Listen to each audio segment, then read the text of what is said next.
Which brings me, and I don't know, I've got to be very careful here because I'm, I'm really on the verge. President Obama is in Hanoi. And I saw some pictures at NewYorkTimes.com of Obama meeting with Vietnamese dignitaries, some of whom were smiling, some of whom were not. I don't quite get this. Well, I do. I'll get to that in a minute. But these are people whose country, under one, two, three presidents, for the most part. Okay, you can throw an Eisenhower or two if you want to, but under three presidents, we tried our goddamnedest to eliminate from the surface of the planet. We did everything to Vietnam except nuke them in terms of destruction. And they kicked our ass for a number of reasons. We murdered 2, 3, 4 million Vietnamese and other Indochinese. We sacrificed, just threw their lives in the sewer of 60,000 almost Americans. So Barack Obama is over there, and what's the first thing he did after saying his hellos? He lifted a 50-year-old ban on selling weapons to Vietnam. First thing. This is what the capitalists, this is what the neoliberalism does.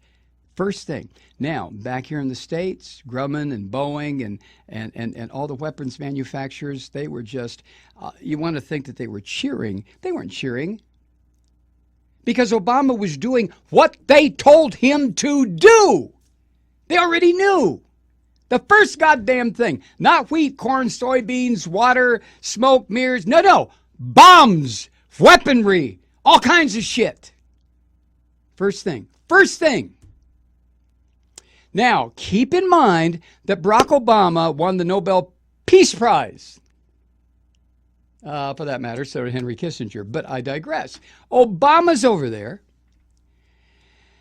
and he said this, quote, "At this stage, both sides have established a level of trust and cooperation." Oh, my God. Including between our militaries. That is reflective of common interests and mutual respect.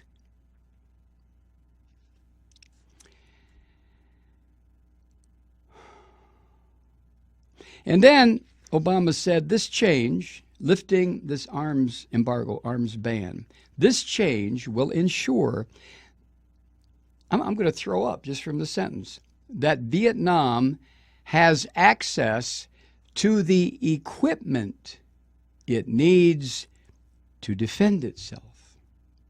Equipment? Mr. Obama, couldn't you have said the weapons it needs to defend itself? You don't have to defend yourself with equipment. What the fuck is equipment?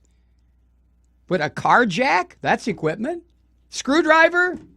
How about a planer? Electric drill? That's equipment. The half-century-old ban was not about equipment. It was about things that kill and destroy. God damn. This change will ensure that Vietnam has access to the equipment it needs to defend itself against Japan, the French, the Chinese, the Americans. Who did the most damage to Vietnam? Come on, who did the most damage? I see some hands going up out there. Yeah.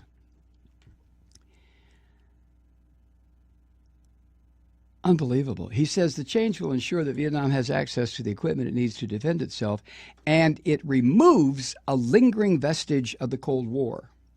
No, it doesn't.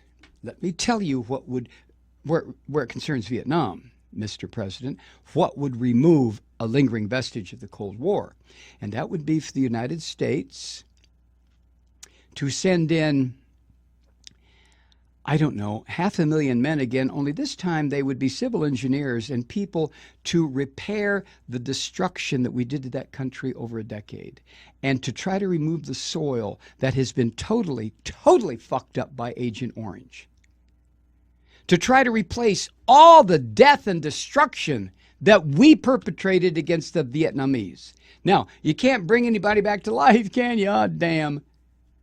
But maybe some of the children whose genetic sequencing we totally screwed up with our chemical warfare, maybe we could establish hospital after rehabilitation center to help the people that are still walking around Vietnam with crud in their DNA, missing limbs, blind, half their goddamn heads blown off. But no! The first thing is weaponry.